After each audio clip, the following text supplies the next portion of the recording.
மக்களுடன் மருதன்வெளி என்ற நிகழ்ச்சியோடு நாம் இணைந்திருக்கின்றோம் நேர்களே. தினந்தோறும் நல்ல தலைப்புகளின் கீழ் நாம் பேசிக் கொண்டிருக்கின்றோம். அந்த வகையில் நேர்களே, இன்று ஆரோக்கியம் தரும் உணவு வகைகள் என்ற அற்புதமான தலைப்பில் நாம் பேச இருக்கின்றோம். இன்று நிகழ்ச்சியில் நம்மோடு சிறப்பு விருந்தினர்கள் பங்கேற்றிருக்கிறார்கள். குறிப்பாக தருமபுரி நகரில் ரங்கா இரத்த பரிசோதனை நிலையத்தை நடத்தி வரக்கூடிய அதனுடைய நிறுவனர் ராஜேஸ்வரி அவர்கள் இன்று சிறப்பு விருந்தினராக நம்மோடு பங்கேற்றிருக்கிறார்.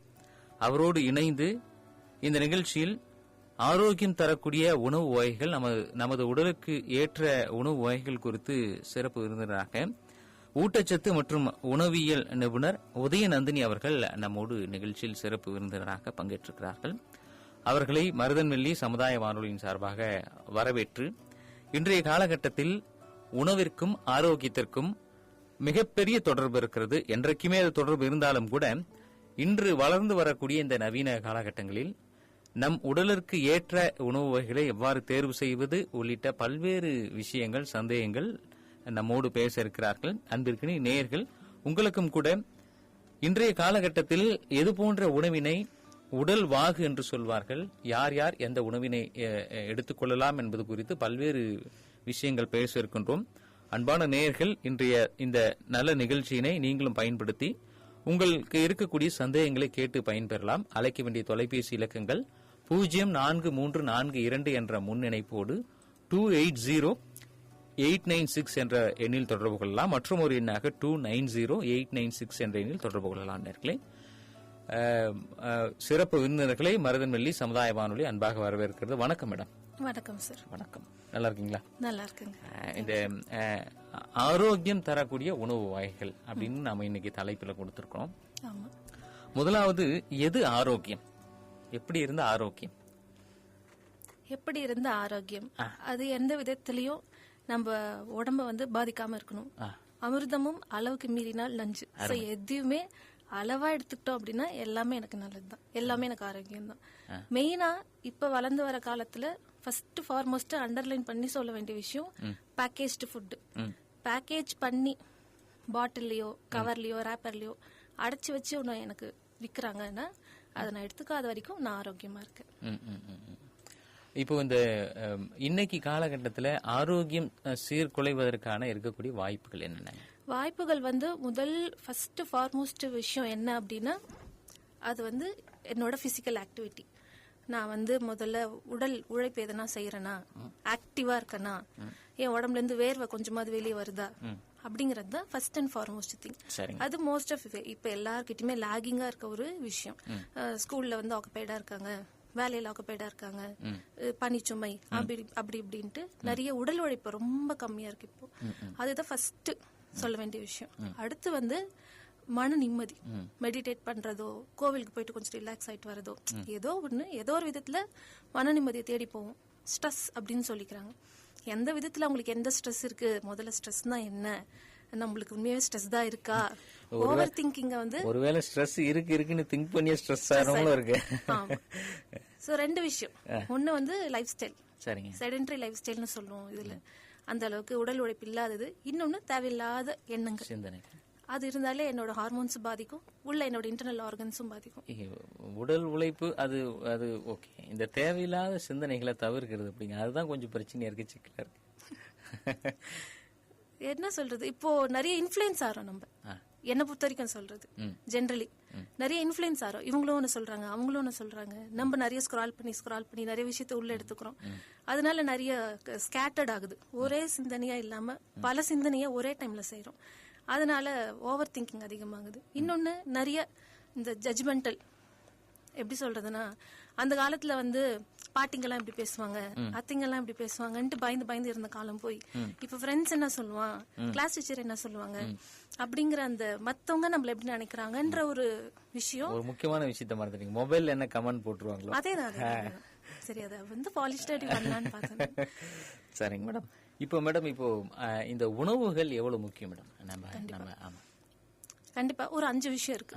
Carbohydrates, protein, fat, vitamin, mineral, இப்படி ஒரு மேஜரான 5 ஊட்டச்சத்து, நியூட்ரியன்ஸ் 5 இருக்கு. இத நான் ஒரு நாள்ல அனைத்தையும் எடுத்துக்கணும். அட்லீஸ்ட் பார்ஷியலா இது எல்லாத்தையுமே எடுத்துக்கணும்ன்ற ஒரு எண்ணம் என் மனசுல இருக்கணும். அது நம்ம எடுத்துக்காத பட்சத்துல நம்மளுக்கு ஆரோக்கியம் இல்லாம அந்த மாதிரி வந்து நடக்குது. சரி மேடம். ராஜேஸ்வரி மேடம் வணக்கம் மேடம். வணக்கம் வணக்கம். நீங்க எவ்வளவு காலமா இந்த ரத்த பரிசோதனை நிலையம் அதை நிறுவி நடைமுறையில் கொண்டு வந்திருக்கீங்க? 6 மாத காலமாக நாங்க நடத்திட்டு வர்றோம். சரிங்க. அதாவது சிட்டிஸ்ல என்ன குவாலிட்டி கொடுக்க முடியுமோ, பெங்களூர், சென்னை, கோயம்புத்தூர் இந்த மாதிரி சிட்டிஸ்ல டெஸ்ட் குவாலிட்டி என்ன கொடுக்க முடியுமோ அதற்கு நிகரா பண்ணணும் நம்ம ஊர்லயும்ன்ற ஒரு முக்கியமான குறிக்கோள் வச்சு நாங்க செயல்படுத்திட்டு வரோம். அதுக்கு உண்டான கியூசின்னு சொல்லுவோம். ஒவ்வொரு நாளும் வந்து நாங்க கியூசி ரன் பண்ணுவோம், குவாலிட்டி கண்ட்ரோல். எஸ் மேடம், நாம் தொடர்ந்து பேசும், நம்மளை பத்தி பேசும். இணைப்பில் வரக்கூடிய நேர் வருக. வணக்கம். வணக்கங்க. வணக்கம். வணக்கங்க. வணக்கம். வணக்கம் வணக்கம் ராஜசேகர். இன்னைக்கு ஆரோக்கியம் தரக்கூடிய உணவு வகைகள் அப்படின்னு சொல்லிட்டு பேசிட்டு இருக்கோம். அந்த சிறப்பு தினமாட்ட ஒரு சின்ன சந்தேகங்கள்லாம் கேட்டுக்கிறேன். தாராளமா கேளுங்களேன். ஆமா, வணக்கங்கம்மா. வணக்கம் சார், சொல்லுங்க. பொதுவா வந்து இன்னைக்கு பொறுத்த வரைக்கும் வந்து குழந்தைகள் இருந்து பெரியவங்க வரைக்கும் இந்த துரித உணவு சாப்பிடுற பழக்கம் அதிகமா போச்சுங்கம்மா. Fast food. அதுலயே வந்து எண்ணெயில பொரிக்கிற சாப்பாடுங்கிறது வந்து ஒரு பெரிய பிரச்சனையா இருந்துட்டு அதை வந்து சாப்பிட்டு தான் பக்க விளைவு நிறைய ஏற்படுங்கிறது தெரிஞ்ச விஷயம் இருந்தா கூட அதுக்கு வந்து அடிக்ட் ஆயிட்டாங்கம்மா. இப்ப நான் வந்து அசைவ உணவு சாப்பிடுறது நம்ம 25 வருஷத்துக்கு முன்னாடி விட்டது இப்ப வந்து காய்கறி மட்டும் தான் சாப்பிடுறேன். என்னுடைய கேள்விங்கம்மா, இப்ப காய்கறியில வந்து எண்ணெயில வந்து அதாவது எண்ணெய் பயன்படுத்தாம சமைக்கிறது, அப்புறம் சில காய்கறிகளை சாலட் செஞ்சு சாப்பிடறாங்க சொல்றாங்களே, இதெல்லாம் எப்படிங்கிறது கொஞ்சம் அப்படியே சொல்லுங்கம்மா, விளக்கமா. கொஞ்சம் பயனுள்ளதா இருக்குன்னு நினைக்கிறேன். கண்டிப்பா ரொம்ப நல்ல ஒரு கேள்வி கேட்டிருக்கீங்க. அதாவது வெஜிடபிள்ஸ் அப்படிங்கிறது ரொம்ப இம்பார்ட்டன்டான ஒன்று. ஏன் எனக்கு அது இம்பார்ட்டன்ட் அப்படின்னா, உணவுலேயே அதுக்கு உண்டான ஒரு சில ஃபங்க்ஷன்ஸ் இருக்கு. எனர்ஜி கொடுக்கக்கூடிய ஃபுட்ஸ், நம்ம உடம்ப பாடி பில்டிங்னு சொல்லுவோம், நம்ம உடம்ப வந்து வளர்க்கக்கூடிய ஃபுட்ஸ். அதே மாதிரி அடுத்து ப்ரொடக்டிவ் ஃபுட்ஸ் அப்படின்னு ஃபுட்ஸை வகைப்படுத்தி இருக்கு. அதுல நீங்க குறிப்பிட்டிருக்கிறது காய்கறிகள் வந்து ப்ரொடக்டிவ் டைப் ஆஃப் ஃபுட்ஸ், அதாவது என்னையே நான் தற்காத்து கொள்ளக்கூடிய ஒரு ஒரு ஷீல்டு மாதிரி இருக்கக்கூடிய ஃபுட்ஸ் தான் இந்த வெஜிடபிள்ஸ். அதை வந்து நான் பாயில் பண்ணி எடுத்துக்கிறது எனக்கு ரொம்ப நல்லது. அதாவது எண்ணெயா இருந்தாலும் சரி, வாட்டரா இருந்தாலும் சரி, நீங்க எது அதுல வந்து பாயில் பண்ணாலும் அளவு கொஞ்சம் கரெக்டானது. அது வேக வைக்கிறதுக்கு எவ்வளவு எண்ணெய் தேவையோ அது மட்டும் யூஸ் பண்ணணும். அது வைக்கிறதுக்கு எவ்வளவு வாட்டர் தேவையோ அதை மட்டும் நீங்க யூஸ் பண்ணீங்கன்னா உங்களுக்கு அதுல இருக்க ஊட்டச்சத்து கம்ப்ளீட்டா கிடைக்கும். அதே மாதிரி அதை வந்து ஓவர் வாட்டர் யூஸ் பண்றீங்க அப்படின்னா அதுல இருக்கக்கூடிய விட்டமின்ஸோ மினரல்ஸோ வாட்டரோட எவாபரேட் ஆகி வெளியே போயிடும், தண்ணியோட சேர்ந்து ஆவியே வெளியே போயிடும். ஸோ அதனால மிதமான லிமிட்டான வாட்டர்ல அதை பாயில் பண்ணி நீங்க எடுத்துக்கிறீங்க அப்படின்னா நல்லது. இல்ல நான் வந்து பொரியல் மாதிரி பண்ணி சாப்பிடுறேன், கொஞ்சமா ஆயில் வச்சு எடுத்துக்கிறேன் அப்படின்னா அதுவும் நல்லது, ஒன்றும் பிரச்சனை இல்லை. ஆனா அதை சாலடா நான் சாப்பிடுறேன் அப்படிங்கிறப்போ பச்சையா நம்ம என்னென்ன காய்கறி எல்லாம் சாப்பிடுவோம், ஒரு சில பேருக்கு ஒரு சில காய்கறி ஒத்துக்கும், அதை மட்டும் எடுத்து நம்ம பச்சையா சாலட் மாதிரி பண்ணி சாப்பிடலாம். ஆனா அது மேல இந்த மயனைஸ் ஊத்துறது, தேவையில்லாத கிரீம்ஸ் ஏதாவது போடுறது, மில்க் மேடு போடுறது, இந்த மாதிரி அங்கேயும் ஒரு பேக்கேஜ்டு ஃபுட் வருது. பேக்கேஜ்டு எதுவுமே அதுல ஆட் பண்ணாம வெறும் சால்ட், பெப்பர், லெமன் இது 3 போட்டு பச்சையா நீங்க என்னென்ன காய்கறி எல்லாம் சாப்பிடுவீங்களோ அது எல்லாத்தையும் போட்டு நீ மிக்ஸ் பண்ணி சாப்பிட்றது தான் வெஜிடபிள் சாலட். இது வந்து ஃப்ரூட்ஸுக்கும் வந்து இது சேம் அப்ளிகபிள் தான். ஃப்ரூட்ஸ்லயும் நீங்க வந்து என்னென்னலாம் நீங்க சாப்பிடுறீங்களோ எல்லாத்தையும் ஒன்னா சேர்த்து போட்டு நீங்க பண்ணலாம். ஆனா அதுல வந்து அந்த மில்க் மேட் ஆட் பண்றது, கிரீம் ஆட் பண்றது, இந்த மாதிரி எக்ஸ்ட்ராவா எதுவும் ஆட் பண்ணாம ஜஸ்ட் வேணும்னா எல்லா ஃப்ரூட்ஸையும் கட் பண்ணி போட்டு தேன் போட்டு சாப்பிடலாம், போதுமானது. அதாங்க சார். நன்றிங்க உங்களுடைய சந்தேகங்களுக்கு. நன்றி. அருமையான விளக்கம், மிகவும் நன்றி. நன்றி நன்றி நன்றி. இப்போ நாம முன்ன பேசிட்டு இருந்தோம், அந்த உணவு வகைகள் எந்த வகையில நமக்கு உடலுக்கு ஏற்றுறது அப்படின்றத பத்தி நான் பேசணும். குறிப்பா எந்த மாதிரியான உணவுகள், யார் யார் எப்படி எப்படி, எல்லாருமே எல்லாத்தையும் சாப்பிடலாமா, அந்த மாதிரி விஷயங்கள்? இல்ல, ஹெல்தியா இருக்க பட்சத்துல எல்லாமே நான் சாப்பிடலாம், எனக்கு எந்த பிரச்சனையும் இல்லை. ஆனா என்னோட உடல் உறுப்பு ஏதோ ஒரு உறுப்பு எனக்கு கொஞ்சம் மாற்றம் அடையுது, அதோட ஒர்க்கிங் கேப்பபிலிட்டி வந்து கொஞ்சம் கம்மியா இருக்கு. இப்ப எனக்கு ஹார்ட்ல வந்து ஏதோ ஒரு பிரச்சனை இருக்கு, இல்ல என்னோட பிளட் ரத்த குழாயில வந்து ஏதோ ஒரு அடப்பு இருக்கு, இல்ல ஃபேட் கண்டென்ட் என் பாடியில அதிகமா இருக்கு, இல்ல எனக்கு டயபெட்டிஸ் இருக்கு, பிசிஓடி இருக்கு, இந்த மாதிரி எனக்குன்னு ஏதாவது ஒரு ப்ராப்ளம் வரப்போ அதுக்கேற்ற மாதிரி நான் வந்து என்னோட ஃபுட்டை வந்து மாத்தி அமைச்சுக்கணும். ஜென்ரலா சொல்லணும் அப்படின்னா ஹெல்தி லிவிங்க்கு ஃபியூச்சர்ல எனக்கு எந்த டிசீஸும் வராம நான் என்ன ப்ரிவென்டிவா பாத்துக்கிறதுக்கு ஃபர்ஸ்ட் அண்ட் ஃபார்மோஸ்ட் முன்னாடி சொன்ன மாதிரி ஆக்டிவ் லைஃப் ஸ்டைல் வந்து நம்மளுக்கு தேவை. உடல் உழைப்பு ஏதோ ஒன்று செய்யணும். ஏன் அது செய்யணும் அப்படின்னா சர்க்குலேஷன் அப்பதான் ப்ராப்பரா இருக்கும், ரத்த ஓட்டம் நம்மளுக்கு அப்பதான் நல்லா இருக்கும். ரத்த ஓட்டம் அதிகமாகவும் போகக்கூடாது, ரத்தத்துல இருக்க ஃபேட் கண்டென்ட் அதிகமும் ஆகக்கூடாது. இது ரெண்டுத்துக்கும் மெயினான விஷயம் பிசிக்கல் ஆக்டிவிட்டி. இதுக்கு அடுத்து எனக்கு என்ன ரொம்ப தேவை அப்படின்னா நார் சத்து அப்படிங்கிறது ரொம்ப இம்பார்ட்டன்ட். இந்த ஃபைபர் நார் சத்துன்னு சொன்னோம்னா இந்த 1 hour பத்தாது, அவ்வளோ வந்து பேசுறதுக்கு வந்து இருக்கு நார் சத்து. ஏன்னா மெயினா நம்ம இந்தியாவில் ப்ரிவலண்டா, அதாவது நிறைய பேருக்கு அஃபெக்ட் ஆயிருக்க டயபெட்டிஸ், அதாவது இந்த நீரிழிவு சக்கரை நோய், அடுத்து ஒபிசிட்டி உடல் பருமனா இருக்கிறது, அதுக்கடுத்து நம்மளுக்கு தேவையில்லாத ஹார்ட் ப்ராப்ளம், கொலஸ்ட்ரால் அதிகமாக இருக்குது, இது எல்லாத்துக்குமே அடிமட்டத்தில் நார் சத்து நான் நல்லா எடுத்துக்கிட்டேன் அப்படின்னாலே இந்த எந்த பிரச்சனையுமே எனக்கு வராமல் நான் வந்து என்ன ப்ரிவென்டிவ் பண்ணிக்கலாம். இப்போ சாதாரணமாக இப்போ நீங்கள் இவ்வளோ முக்கியத்துவம் கொடுக்கும்போது அந்த நார் சத்துக்கு நமக்கு இயல்பாக கிடைக்கக்கூடிய காய்கறிகள் என்னென்ன காய்கறிகள் அந்த நார் சத்து அதிகமாக இருக்கு? கரெக்ட். நம்மளை சுற்றி இருக்க எல்லா வெஜிடபிள்ஸ்லையுமே எல்லா ஃப்ரூட்ஸ்லையுமே நார் சத்து வந்து நிறையவே இருக்கு. ஒரு நாளைக்கு ஆணா இருக்க பட்சத்தில் அவங்களுக்கு வந்து 30 கிராம் ஃபைபர் வந்துட்டு வேணும், நார் சத்து வேணும். விமனுக்கு வந்து 25 கிராம் ஃபைபர் வந்துட்டு வேணும். இதுல எதுலாம் இருக்கு மேம் அப்படின்னா, முழுசா இருக்க தானிய வகைகள், சிறுதானியங்கள், இதுல எல்லாத்துலயுமே வந்து ஃபைபர் வந்து நிறைய இருக்கு. அதாவது 100 கிராம் எடுத்துக்கிட்டேன்னா அந்த 100 கிராம்ல 3.4 இருந்து 4 கிராம் வரைக்குமே ஃபைபர் கண்டென்ட் வந்து இருக்கு. அதாவது இந்த வெள்ளை அரிசியை தவிர்த்துட்டு மற்ற அரிசி வெரைட்டி நீங்க என்ன எடுத்து பார்த்தாலும் சரி, சிறுதானியங்கள் என்ன எடுத்து பார்த்தாலும் சரி, எல்லாத்துலயுமே நார் சத்து வந்து அதிகமா இருக்கு. அதுக்கு அடுத்து இந்த வெஜிடபிள்ஸும் ஃப்ரூட்ஸும். ஃப்ரூட்ஸ்ல வந்து மெயினா என்ன சொல்லணும்னா, பாட்டிங்கெல்லாம் சொல்லுவாங்க தோலோட சாப்பிடு, அந்த தோலை உரிச்சிட்டு போட்டு சாப்பிடாத, அதுதான் நல்லது அப்படின்னு. அதெல்லாம் கேட்க மாட்டோம். இது இப்படி இருக்கு அப்படி இருக்குன்னு ஒரு மாதிரி பண்ணிட்டு சங்கோச்சப்பட்டுட்டு எடுத்து தனியா வச்சுட்டு தான் நம்ம வந்து சாப்பிடும். அதுதான் நார் சத்து. ஆக்சுவலி நீங்க எது தேவையில்லைன்னு சொல்றோமோ அதுல நார் சத்து, எதை எடுத்துட்டு நீங்க வெளியே போடுறீங்களோ அதுதான் நார் சத்து. அதுல அவ்வளோ இருக்கு. ஸோ இதெல்லாம் நான் கரெக்டா கன்சியூம் பண்ணிக்கிட்டேன் அப்படின்னா ரத்த குழாயில லோ லெவல் ஆஃப் ஃபேட் எல்லாமே போய் செடிமெண்ட் ஆகும். அது எல்லாமே வந்து ஃபிளஷ் அவுட் ஆயிட்டு நம்ம உடம்பு விட்டு வெளியே போயிடும். ரொம்ப நல்லது இந்த நார் சத்து. அதே மாதிரி நான்வெஜ்ல வந்து இந்த ஃபைபர் கண்டென்ட் ரொம்ப கம்மி, இல்லன்னு கூட நம்ம சொல்லலாம். இந்த அதுதானே நாவினுடைய சுவை தேடி தேடி போகக்கூடியது அங்கதான் தேடி போகுது பெரும்பாலும். சுவையை தேடி போனா நம்மளுக்கு வந்து ஹெல்தி இது இருக்காது. இது எப்படி மேடம் பிரிக்கிறது? சுவையா இருக்கிறது எல்லாமே சத்தா இருக்குமா அல்லது இது மட்டும்? அது சொல்லுங்களேன். சுவை நம்ம ஆட் பண்றோம், ஆட் தான் பண்றோம், மசாலாஸ் போடுறோம், இது பண்றோம். இப்ப நிறைய வந்துருச்சு நான்வெஜ் மாதிரியே வெஜ்ஜையும் வந்து அந்த மசாலாஸ்லாம் போட்டு மேரினேட் பண்ணி அதை சேல்ஸ் பண்ற மாதிரி கூட நிறைய வந்துருச்சு. ஏன்னா அந்த டேஸ்ட்ல தான் அவ்வளவு மோகம் இருக்கு, மீட் மேல அவ்வளவு மோகம் கிடையாது. அந்த டேஸ்ட் கொடுக்குற மத்த ஏதோ ஃபுட்டு நம்ம ஆல்ட்ரேட் பண்ணி கொடுக்குறோம்னா அதையும் மக்கள் வந்து ஏற்று அதையும் கன்சியூம் பண்ண ஆரம்பிச்சிருவாங்க. ஸோ டேஸ்ட் கொஞ்சம் பார்க்காம எது நல்லதுன்னு பார்த்தோம்னா கொஞ்சம் நல்லா இருக்கும். சரி மேடம், நம்ம தொடர்ந்து பேசுவோம். மேடம் கிட்ட பேசிட்டு அவங்களுடைய அந்த ரத்த பரிசோதனை நிலையம், அதனுடைய பணிகள், அதெல்லாம் எப்படி இருக்குன்றத பேசிட்டு வரும். என்னென்ன மாதிரியான பரிசோதனைகள்லாம் மேடம் நம்மகிட்ட? அதாவது பேசிக்கான பரிசோதனைகள், அதாவது இப்ப நீங்க ஒரு காய்ச்சல்னு போனீங்கன்னா டெங்குல இருந்து அல்லது அதுக்குண்டான சிபிஎஸ்சின்னு சொல்லுவோம், கம்ப்ளீட் பிளட் சுகர்ல இருந்து, அதுக்கு அட்வான்ஸ்டா போகக்கூடிய மத்த டெஸ்ட், கோவிடுக்கு உண்டான டெஸ்ட் ஆகட்டும் அல்லது மத்த டெஸ்ட் ஆகட்டும் அல்லது ஃபர்டிலிட்டிக்கு உண்டான டெஸ்ட். நம்ம ஊர்ல இருந்து ஆக்சுவலா நிறைய வந்து டெஸ்ட் வந்து அவுட் சோர்சிங் சொல்ற முறையில வெளியே போகுது, சேலம் அல்லது கோயம்புத்தூர் அனுப்புறாங்க. ஆனா அது எல்லாமே தர்மபுரியிலேயே நம்ம சென்டர்லயே பண்ணக்கூடிய வகையில நாங்க எல்லாமே இம்போர்ட்டன்ட் மெஷின்ஸ் வச்சிருக்கோம். அண்ட் ஆல்சோ கியூசின்னு சொல்லுவோம், குவாலிட்டி கண்ட்ரோல். அது வந்து சிஎம்சின்னு சொல்ற வெள்ளூர் சிஎம்சி இருக்கு இல்லையா, அதுல இருந்து தருவிச்சு அது மூலமா தான் நாங்க கியூசி ரன் பண்ணி ரிசல்ட்ஸ் ப்ரொடியூஸ் பண்ணிட்டு இருக்கோம். அண்ட் ஆல்சோ ரிசல்ட் ப்ரொடியூஸ் பண்றதுக்கு ஒரு 30 வருடம் எக்ஸ்பீரியன்ஸ் உள்ள ஒரு அனலிஸ்ட் இருக்காங்க. அவங்க வந்து பார்த்துதான், என்ன இருந்தாலும் மிஷினையே நம்ம சார்ந்து இருக்க முடியாது. ஸோ அனலிஸ்ட் இருக்காங்க, அதை பார்த்து தான் ரிசல்ட் வெளியே கொடுப்போம். ஸோ இந்த அளவுக்கு நாங்கள் குவாலிட்டி பண்ணிட்டு இருக்கோங்க. சரிங்க மேடம். என்னென்ன மாதிரியான பரிசோதனைகள் நார்மல் பிளட் டெஸ்ட் நிறைய இருக்கு இல்லைங்களா? ஃபர்டிலிட்டி இருக்கு, கார்டியாக் இருக்கு, அண்ட் ஆல்சோ உங்களுக்கு அட்வான்ஸ்டுன்னு சொல்லக்கூடிய ஆன்டிமுலேரியன் டெஸ்ட் இருக்கு, ட்ரைமஸ்டர் 1ல பண்ணக்கூடியது, 2ல பண்ணக்கூடியது, அண்ட் ஆல்சோ கார்டியாக்ல ட்ரோபைன்னு சொல்லுவோம். அதாவது ஒருத்தருக்கு ஹார்ட் அட்டாக் வந்திருக்குதா, என்ன மாதிரியானதுன்றது அது டிடெக்ட் பண்ணக்கூடிய ஒரு ஹார்மோன் சம்பந்தப்பட்டது அல்ல, அனைத்துமே நம்ம பண்ணிட்டு இருக்கோம். ஸோ இதெல்லாம் வந்து அவுட் சோர்சிங் சொல்லக்கூடிய வெளியே கொடுத்துதான் எல்லாரும் பண்ணுவாங்க.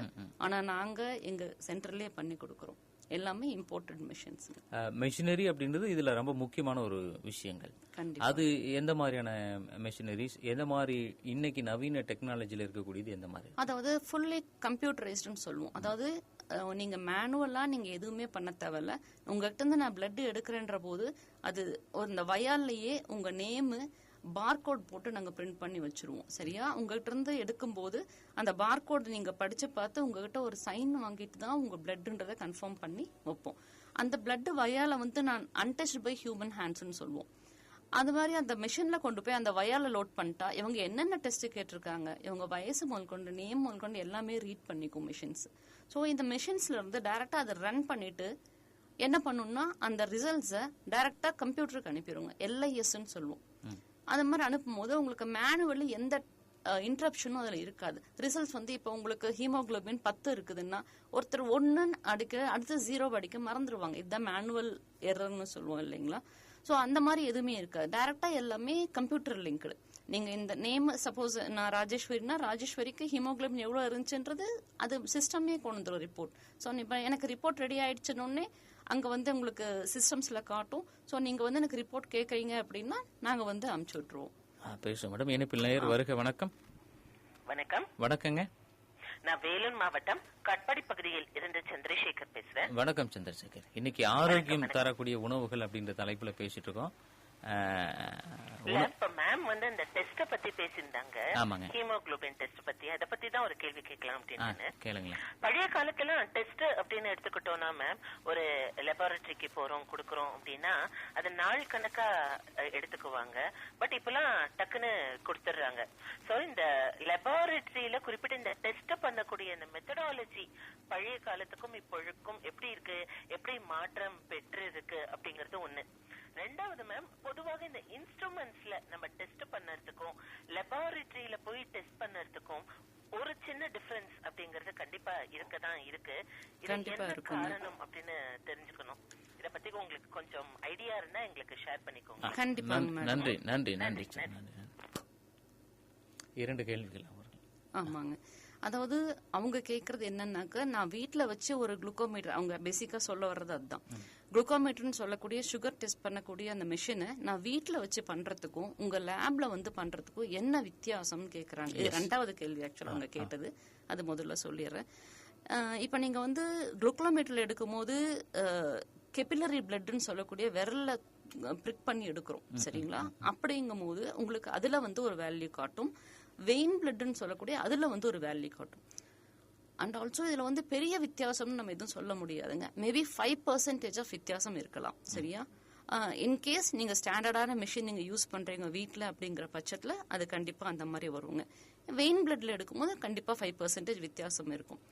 முதல் கேள்வி என்னன்னா அவங்களோடது, எப்படி நீங்க உடனே உங்களால கொடுக்க முடியுது? அந்த காலத்துல பாத்தீங்கன்னா செமி ஆட்டோமேட்டட்னு சொன்னாங்க, அல்லது ஒரு கெமிக்கல் ஒரு வயால்ல வந்து உங்க பிளட்டை ஊத்தி, அதாவது நம்ம கெமிஸ்ட்ரியில எல்லாம் படிச்சிருப்போம், அந்த +2ல கிளாஸ் வயால் வச்சிருப்போம், அந்த டியூப்குள்ளார ஊத்தி கெமிக்கல் ஊத்தி பார்த்து பண்ணுவாங்க. ஆனா இப்பதான் அட்வான்ஸ்ட் வந்ததுனால அதுக்கப்புறம் வந்த மெத்தட் பாத்தீங்கன்னா செமி ஆட்டோமேட்டட்னு சொன்னாங்க.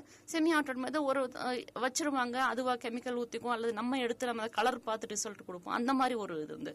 இப்ப 3rd ஜெனரேஷன் தான் ஃபுல்லி ஆட்டோமேட்டட்னு சொல்றோம். இந்த ஃபுல்லி ஆட்டோமேட்டட் சொல்லும் போது மோஸ்ட்லி உங்களுக்கு இப்ப நான் CBSE நீங்க கேக்குறீங்க அப்படின்னா என்னால வந்து 3/4 மணி நேரத்துல, அதாவது 45 மினிட்ஸ் அதிகபட்சம் என்னால கொடுக்க முடியும். நான் அந்த வயால கொண்டு போய் லோட் பண்றேன். நீங்க ரீஃபில் பென்ல கொண்டு போய் ஒரு ரீஃபில் லோட் பண்ற மாதிரி தான். லோட் பண்ணும்போது அந்த வந்து உடனே ரீட் பண்ணிட்டு 45 மினிட்ஸ் எல்லாமே வந்து அது வந்து லைட் வந்து பாஸ் ஆகும், லேசர் லைட்ஸ் பாஸ் ஆகும். அது மூலமா ஒவ்வொரு செல்லும் அது கவுண்ட் பண்ணும். அவங்க கேட்டது கம்ப்ளீட் பிளட் சுகர் எப்படி கொடுக்குறீங்கன்னு கேட்டாங்க. அதுக்கான விளக்கம் ஒவ்வொரு பிளட்ஸ், இப்ப RBC இருக்குதுன்னா அதுக்கு எவ்வளவு இருக்குது, WBCன்னு எவ்வளவு இருக்குன்னு அந்த லேசர் செல், அந்த லேசர் லைட்டை வச்சு அது மெஷர் பண்ணி கொடுக்குது. இதுக்கு எல்லாமே ஹார்ட்லி ஒரு 45 மினிட்ஸ் தான் தேவைப்படும். Maybe 30 minutes. அது வந்து எல்லாம் மேல ஏதாச்சும் பிரச்சனை இருக்கான்னு நாங்க பார்த்துட்டு அனலிஸ்ட் பார்த்து கொடுக்குது 45 மினிட்ஸ். ஸோ நீங்க கேட்டதுக்கான விளக்கம் கொடுத்துருக்கோன்னு நினைக்கிறேன். Okay madam. அவரு வானொலியில கேட்டுட்டு இருப்பாரு, அவர் இணைப்பை துண்டிச்சிருக்காரு. இப்போ நம்மளுடைய இந்த பாடி செக்அப் அப்படின்னு சொல்லக்கூடியது இன்னைக்கு நவீன காலகட்டத்தில் அது வந்து பெருகி வந்துட்டு இருக்கு. குறிப்பா இப்போ 35-40 வயசுக்கு மேல இருக்கிறவங்க அந்த பரிசோதனைகளை செஞ்சுக்கணும் அப்படின்ற மாதிரியான விஷயம். கண்டிப்பாங்க. அது எந்த அளவுக்கு நீங்க செஞ்சுட்டு இருக்கீங்க, அது எந்த மாதிரி செஞ்சுட்டு இருக்கீங்க? சார், எங்ககிட்ட வித்தியாசமான பேக்கேஜஸ் இருக்கு. அதாவது எல்லாருமே பண்ணிக்கணும்னு பயமுறுத்த விரும்பல, சரியா? மேபி அவங்களோட லைஃப் ஸ்டைல் எப்படி இருக்கு அதெல்லாம் பேஸ் பண்ணி இப்போ வந்து பாத்தீங்கன்னா ஐடில இப்போ ஒருத்தர் என்டர் ஆகிறாங்கன்னா அவங்களுக்கு கம்ப்ளீட் ப்ரொஃபைல் கேட்கறாங்க அவங்களே. ஸோ அந்த மாதிரி இருக்கிறவங்க எங்கேஜ்லேயே வர்றாங்க பேக்கேஜஸ். ஸோ பேசிக் பேக்கேஜஸ் இருக்கு, இன்டரிம் பேக்கேஜஸ் சொல்லிட்டு அதுல செட் ஆஃப் டெஸ்ட்ஸ் இருக்கு. அண்ட் ஆல்சோ அட்வான்ஸ்டு இருக்கு, அட்வான்ஸ் MH1 MH2 இருக்கு. இந்த மாதிரி பேக்கேஜஸ் இருக்கு. உங்களுக்கு எதுவா இருந்தாலும் நீங்க கேட்கும் பட்சத்துல ஃபோன் நம்பர் இருக்கு. நீங்க கேட்கும் பட்சத்துல வீட்டுக்கே வந்து பிளட் கலெக்ஷன் பண்ணிக்கிறோம். ஃப்ரீ ஆஃப் காஸ்ட் பண்றோம். முடிஞ்ச வரைக்கும் free of cost, up to 10 kilometres வந்து நாங்க ஃப்ரீ ஆஃப் காஸ்ட் பண்றோம் எங்க சர்க்கிள்ல இருந்து. அதுக்கு மேல உள்ளது மினிமமான அமௌண்ட் வாங்கிட்டு சர்வீஸ் பண்ணிட்டு இருக்கோம் சார். பேசுவோம். இணைப்பில் வரக்கூடிய நேயர் வருக. வணக்கம். ஐயா வணக்கம். ஐயா வணக்கங்க. வணக்கம். சேலம் மாவட்டம் ஆத்தூர் முல்லைவாடி ரங்கன் ஐயா. வணக்கம். வணக்கங்க. வணக்கம் ஐயா. ரத்த பரிசோதனை நிலையம் வச்சிருந்தனால நான் அதாவது சர்க்கரை சம்பந்தப்பட்ட ஒரு கேள்வி கேட்கணுங்க ஐயா. சரிங்க. அதாவது இப்ப சர்க்கரை இருக்குது இல்ல அப்படிங்கறத நம்ம தெளிவா தெரிஞ்சிட்டோம்னா காலையில ஏஞ்சி வெறும் வயித்துல எடுக்கணும்னு சொல்றாங்க. அந்த காலையில ஏஞ்சி தண்ணி குடிச்சிட்டு எடுக்கலாமா இல்ல காலை கடனை முடிச்சிட்டு வந்து கூட எடுக்கலாமா எப்படிங்கறத அந்த ஒரு விளாவரி இன்னமும் தெரியாதவே இருக்கிறேங்க ஐயா. அது கொஞ்சம் எனக்கு சொன்னா பரவாயில்லைங்க ஐயா. ஒரு சுகர் டெஸ்ட் வந்து நிச்சயம் முழுமையா மேடம் கிட்ட நம்ம கேட்டு தெரிஞ்சு. மிக நல்ல கேள்விங்க இது. ஆக்சுவலா நிறைய பேருக்கு இந்த அவேர்னஸ் இல்ல, இந்த விழிப்புணர்வு இல்ல. நீங்க வந்து காலை கடன் முடிச்சுக்கலாம், நீங்க பிரஷ் பண்ணிக்கலாம், எல்லாமே பண்ணிட்டு தண்ணி குடிச்சுக்கலாம். உங்களுக்கு நீங்க ரெகுலரா நீங்க தண்ணி குடிப்பீங்கன்னா தண்ணி குடிச்சுக்கலாம். டீ காஃபி எடுக்கிறதுக்கு முன்னாடி, நீங்க குடிக்கிறதுக்கு முன்னாடி உங்க பிளட் சுகரை நீங்க ஒரு தடவை பாத்துக்கணும். அதை வந்து நாங்க ஃபாஸ்டிங்னு சொல்லுவோங்க. ஃபாஸ்டிங்னா வெறும் வயிற்றுல நம்ம எடுக்கக்கூடிய அந்த டெஸ்ட். அடுத்து சாப்பாடு நீங்க இந்த டெஸ்ட் ஒரு தடவை எடுத்து இந்த வேல்யூவை நோட் பண்ணி வச்சுக்கிட்டு அதுக்கப்புறம் நீங்க சாப்பிட்டுக்கலாம். சாப்பாடு நீங்க என்ன ஆகாரம் யூஸ்வலா எடுத்துப்பீங்களோ, பிரேக்ஃபாஸ்டுக்கு என்ன எடுத்துப்பீங்களோ அதை நீங்க எடுத்துக்கிட்டு அதுக்கப்புறம் நீங்க ரெகுலரா சாப்பிடக்கூடிய சக்கரை மாத்திரைகள் இருந்தால் அதை நீங்க தாராளமா பயன்படுத்திட்டு அதுக்கப்புறம் 1.5 மணி நேரத்துல இருந்து 1.25 மணி நேரத்துக்குள்ள போஸ்ட் பிராண்டியர்னு சொல்லக்கூடிய அந்த பிளட் சுகர் டெஸ்ட் எடுத்துக்கணுங்க. இப்படிதான் நீங்க பண்ணணுங்க. இப்படி பண்ணீங்கன்னா தான் உங்களுக்கு கரெக்டான வேல்யூ வரும். நிறைய பேர் என்ன பண்ணுவாங்கன்னா, நான் தான் ரத்தம் டெஸ்ட் கொடுக்க போறேன், நான் எதுக்கு மாத்திரை சாப்பிடணும், நான் மாத்திரை சாப்பிடாம பாக்கலாம் எனக்கு எவ்வளவு இருக்கு அப்படின்னு. அப்படி போகின்ற பட்சத்துல டாக்டர் என்ன பண்ணுவாருன்னா, உங்களோட பிளட் வேல்யூ உங்களுக்கு நீங்க ஆட்டோமேட்டிக்கா மாத்திரை சாப்பிடுற பட்சத்துல உங்களோட பிளட் சுகர் ஏறிடும். ஏறும்போது டாக்டர் என்ன பண்ணுவோம், உங்களுக்கு சாப்பிட்டதுக்கு அப்புறம் இவ்வளோ இருக்குதா, அப்ப நான் மாத்திரை டோஸ் இன்க்ரீஸ் பண்ணுமான்ற அளவுக்கு டாக்டர் வந்து ஒரு யோசனை வரலாம். இதுக்கு வந்து ஒரு மிகச்சிறந்த டெஸ்ட் ஒன்று இருக்கு. என்னன்னா HbA1cன்னு சொல்லக்கூடிய 3 மாசத்துக்கான ஆவரேஜ் ஒன்று இருக்குதுங்க. அந்த ஆவரேஜ் நீங்க எடுக்கும் பட்சத்துல நீங்க இப்போ ஃபாஸ்டிங் பிளட் சுகரும் போஸ்ட் பிராண்டல் பிளட் சுகரும் வெறும் வயிற்றுலயும் சாப்பிட்டதுக்கு அப்புறம் எடுக்கக்கூடியது வந்து நீங்க முன்னாடி நாள் என்ன சாப்பிட்டுருக்கீங்கிறத பொறுத்து வேறுபடலாம், ஒரு சிலருக்கு வேறுபடலாம். சோ நீங்க இப்ப என்ன பண்றாங்க, பெரிய சிட்டிஸ்ல பெரிய டாக்டர்ஸ் என்ன பண்றாங்க, 3 மாதத்துக்கான சர்க்கரை அளவுன்னு சொல்லக்கூடிய HbA1c டெஸ்ட்னு சொல்லுவோம். அந்த டெஸ்ட்டை வந்து நீங்க எடுத்துக்கோங்க. அதை வச்சுதான் இன்னைக்கு பேசிக்கா அதை வச்சுதான் வந்து நிறைய டாக்டர்ஸ் இன்னைக்கு சர்க்கரை மருந்துகள் பரிந்துரை பண்றாங்க. சோ நான் கரெக்டான விளக்கம் கொடுத்திருக்கேன்னு நினைக்கிறேன். உங்களுக்கு புரிஞ்சுதுங்களா ஐயா நான் பேசுனது? இருக்கீங்களா? அவர் வானொலி. நன்றிங்க. Thank you madam. நம்ம தொடர்ந்து பேசும் ஒரு இனிய பாடலுக்கு பிறகு நம்ம இன்னும் நிறைய விஷயங்கள் இருக்கு. உணவு வகைகள் குறித்தும் பிளஸ் இந்த சோதனை ரத்த பரிசோதனை குறித்தும் பேசும் ஒரு இனிய பாடலுக்கு பிறகு.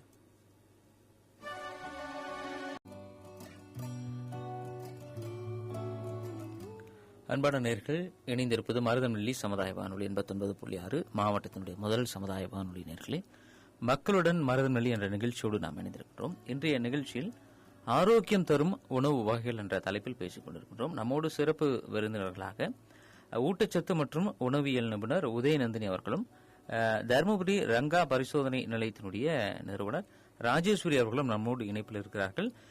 நேயர்களும் இணைப்பில் வரக்கூடிய நேயர் வருக. வணக்கம். வணக்கங்க. வணக்கம். வணக்கம். அது சொல்லுங்க. அம்மாவுக்கு ரொம்ப நன்றி.